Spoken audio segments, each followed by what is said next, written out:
Thank you very much for the welcome and for coming out tonight for this event. I've learned an awful lot from the other talks. Appreciate them very much. I'm going to take a little bit of a different pitch on this. They mostly have been speaking about influencers, what they are and how they work.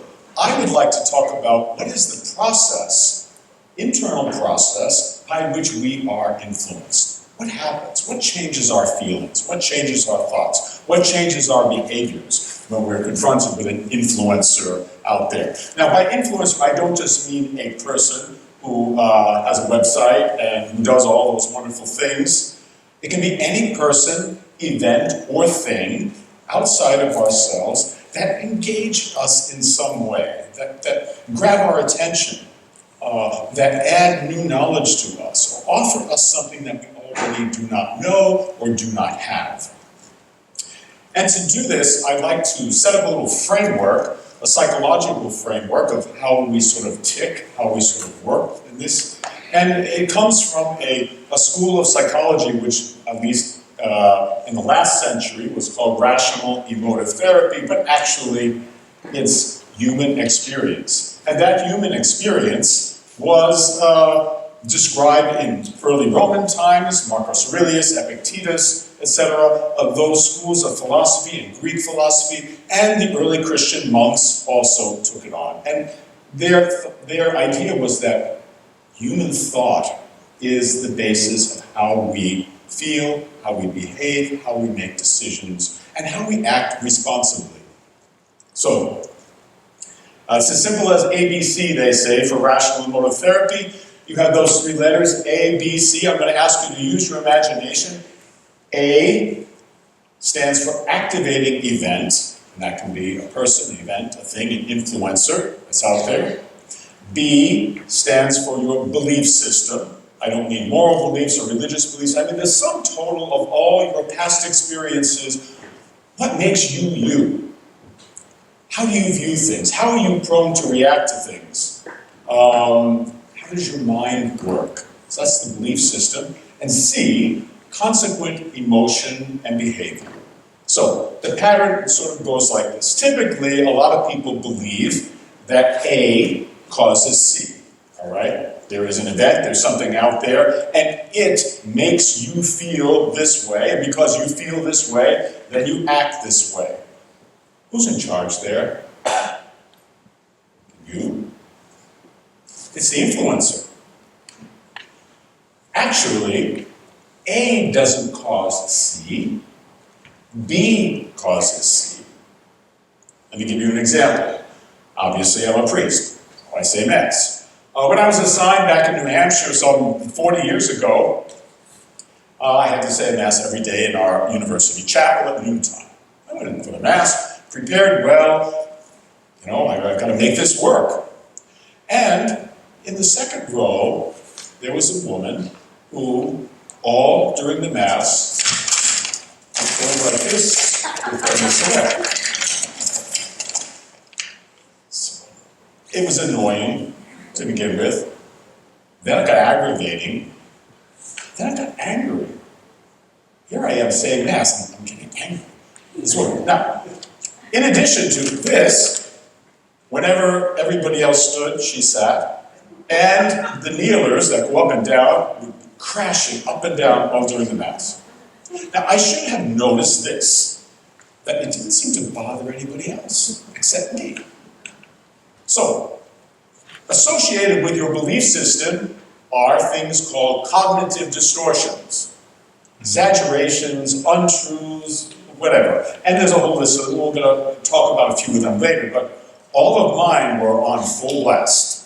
All right, I was magnifying this way out of proportion. I said, she mustn't like me. Maybe I said something wrong. What's wrong with me in this picture, etc. So then wisdom took over. And after about a week of this, I said, this is ridiculous. Here I'm saying Mass, I'm getting angry at a person standing there. So I asked somebody else, I said, what's the story with her? Oh, she's deaf. She doesn't hear a thing. Okay. Next day, same thing happened. I didn't feel aggravated. I did not feel angered, and I didn't behave nervously. What changed in that situation? She didn't change. The influencer didn't change at all. She did exactly the same thing she always did.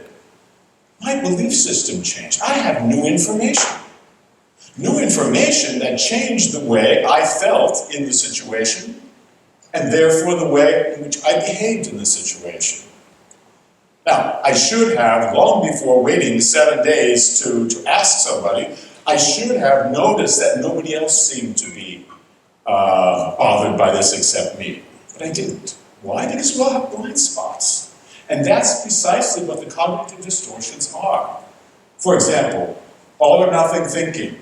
If you find yourself using the terms nobody, everybody, all the time, never, those are exaggerated words. That could indicate that maybe you tend to look at things in an extreme way.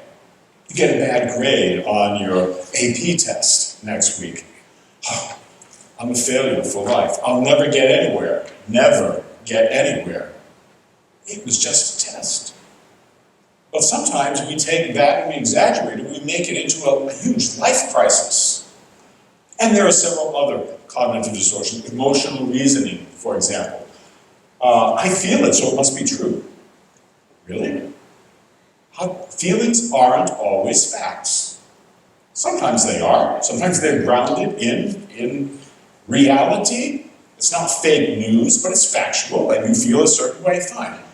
Just because you feel a certain way, it doesn't mean that that's the reality of the situation.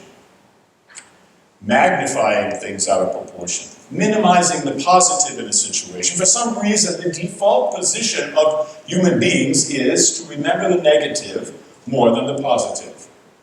Think about it. That's just the way we're built. We don't have to stay that way. We can take a look at those distortions and work with them. Now, back to the influencers. I suppose the real question is who's in charge? I went to a film last week at the local elementary school about the effects, negative effects really, of social media and technology on the developmental development of young children and teenagers, etc. And the statistics were pretty scary. But then I said to myself, you know, social media is a connector. YouTube is a connector. This whole world of technology, how can we use it positively?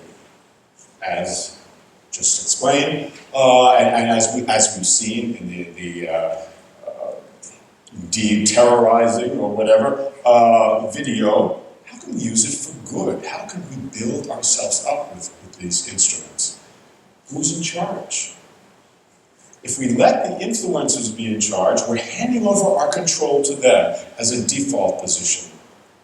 If we realize that that B that makes us up, that belief system, is we are endowed with intellect, with a mind, with a will, with the ability to think critically and to make choices, to act intentionally. When we do that, we counteract the potential negative effects of whoever the influencer or whatever the influencer might be. And we take responsibility for ourselves. And then we go beyond that, and we try to take responsibility for others too, and to help people along, as that video so clearly showed. So it really comes down to how we will choose to live our lives. If we want to live in a reactive way to the influences around us and just forget that we have a thinking component to us and a deciding component to us, or we're going to make an effort to educate ourselves well and to be confident in our ability to make wise choices. The wise choice I didn't make back 40 years ago when I didn't consult anyone is also worthy to note here, because we do live in a little bit of an echo chamber, as someone once said tonight. In other words, that if we just have our own thoughts spinning around within us, that belief system of ours can get pretty stale, pretty closed. It can actually become less flexible and begin to freeze. And that's the end of life. We may be physically alive and mentally alive, but in terms of the holistic approach to education, we're dead. We're in a default position, a passive position, which is not how we were built to be. So let's take a look a little bit at the belief system. What does it give us? It gives us a forum for internal dialogue about what's going on outside of us. It gives us a vehicle for external dialogue, so that as we are thinking something through, especially if it's something important, we approach a trusted other and say, no, this is how I'm seeing this. How do you see this? And sometimes that reveals our blind spot. That gives us the missing link of information that we just never even thought of, or we never even began to think that way. We need other people. We're not just individual units here on this planet. We're social beings. That's the very nature of who we are. We came from our parents. We belong to a family. We belong to a larger family, whether it be priory or a state or a nation or globally. And therefore, we are interconnected. If we close ourselves off from other people's opinions, we die. It doesn't mean we have to take everybody else's opinion as gospel truth or as truth itself. But it means that by that skill of critical thinking and being able to use the gifts we've been given, we can come to a place of wisdom. That's why we're called Homo sapiens. Not just that we know things, but that we can make wise choices. We alone can give meaning to our lives. We can't change our personal history. If we do, we're in la-la land, all right? People, we're tuning out. But we can change the meaning we give to that personal history. That's what the B of the ABC is all about. The ability to give new meaning to old events such that we can move on with our life in positive ways, in generous ways, in compassionate and creative ways, and human happiness is a goal, and in happy ways. Who's in charge? I like to say that we are, or we're going to become in charge, so that we can live that life of deeper meaning and fulfillment and share that good news with the people whom we live and work, teach, etc. Thank you.